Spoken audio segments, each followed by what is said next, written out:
Bahkan kami dari kelompok 9 akan menerangkan, mempresentasikan tentang keputusan pembelian dalam bisnis retail. Sebelumnya, perkenalkan, nama saya Rizal Fahmi dari Presensi 19. Saya Muhammad Ekal Haris dari Presensi 11. Kami akan presentasikan tentang keputusan pembelian dalam bisnis retail. Ngomong tentang bisnis retail, kan nggak jauh dari konsumen. Konsumen itu berarti pembeli dalam bahasa Inggris.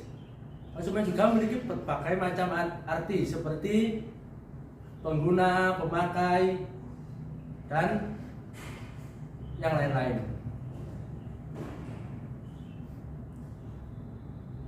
Selanjutnya kita akan masuk dalam definisi keputusan pembelian. Berikut adalah definisi keputusan pembelian menurut beberapa ahli. Yang pertama ada menurut Schiffman dan Kano. Menurut mereka adalah mendefinisikan keputusan sebagai pilihan suatu tindakan dari dua pilihan atau alternatif atau lebih. Contohnya seperti saat kita datang ke toko retail, kita mau membeli suatu minuman air putih ya, kan banyak tuh mereknya seperti Aqua, Mineral, Club, dan yang lain-lain. Kita harus memilih salah satu. Dan yang kedua adalah menurut Tiadi, mendefinisikan pengambilan keputusan konsumen adalah proses pengintegrasian yang mengombinasikan pengetahuan untuk mengevaluasi dua perilaku alternatif atau lebih dan memilih salah satu di antaranya seperti tadi. Yang ketiga adalah menurut Kotler, keputusan pembelian adalah tindakan dari konsumen untuk mau membeli atau tidaknya terhadap suatu produk. Seperti contoh saat kita ke toko bisnis retail, kan banyak rak-rak itu membuat kita tergoda dan kita memiliki dua pilihan, membelinya atau tidak. Dari penjelasan para ahli tersebut, kita dapat mendefinisikan bahwa keputusan pembelian adalah salah satu bentuk perilaku konsumen dalam menggunakan atau mengkonsumsi suatu produk, dan keputusan untuk membeli atau memakai suatu produk tersebut. Berikutnya adalah dimensi keputusan pembelian. Menurut Ciptono 2012, keputusan konsumen untuk melakukan suatu pembelian terdiri dari beberapa dimensi. Sebagai berikut, yang pertama adalah pilihan produk. Semakin banyak produk yang tersedia, maka semakin banyak pula hal yang perlu dipertimbangkan oleh konsumen sebelum melakukan sebuah pembelian. Yang kedua yaitu ada merek. Setiap merek pasti memiliki keunggulan masing-masing, sehingga pilihan merek juga sangat berpengaruh dalam pengambilan suatu keputusan. Berikutnya adalah pilihan penyalur.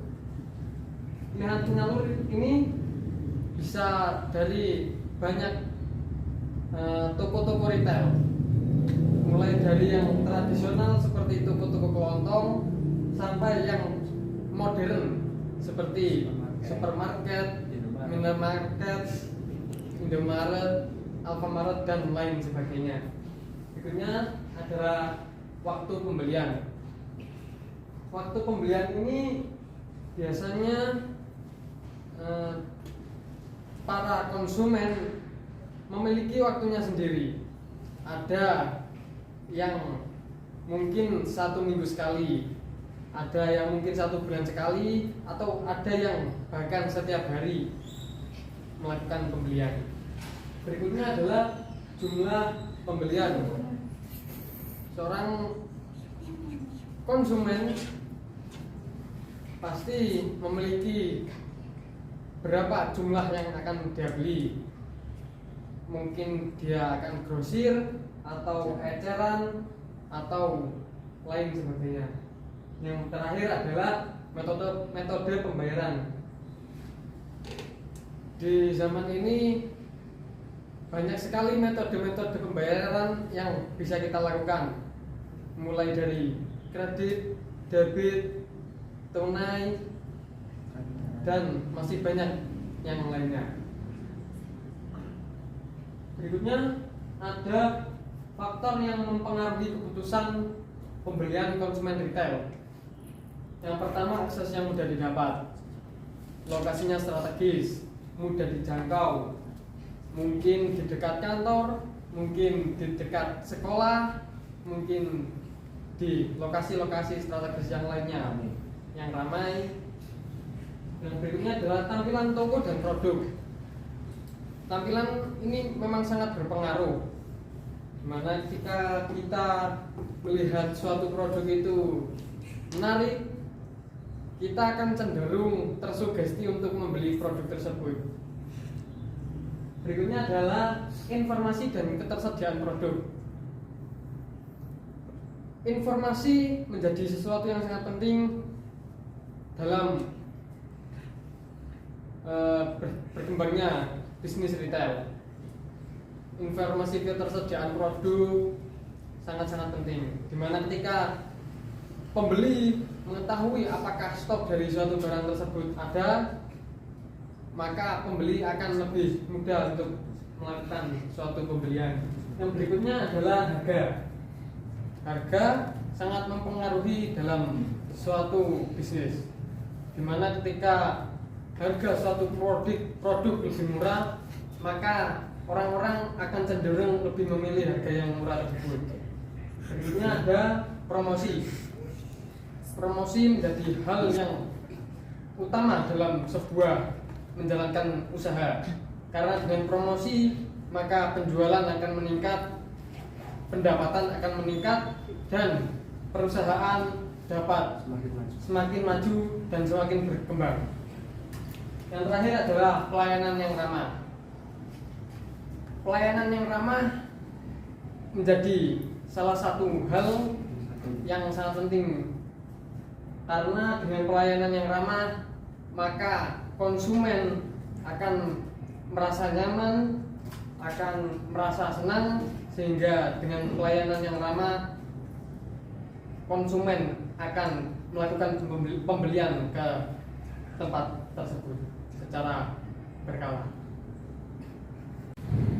Dalam studi kasus ini, saya akan menceritakan pengalaman saya sendiri. Waktu itu saya sedang menuju ke suatu bisnis manajemen retail. Saya niatnya cuma membeli Rinso, dan saat sampai di sana kan banyak tuh produk-produk yang menarik. Saya sebenarnya nggak butuh, tapi saya akhirnya tertarik untuk membelinya, dan itu adalah keputusan saya untuk membelinya. Rekan saya ada pengalaman mungkin atau tambahan?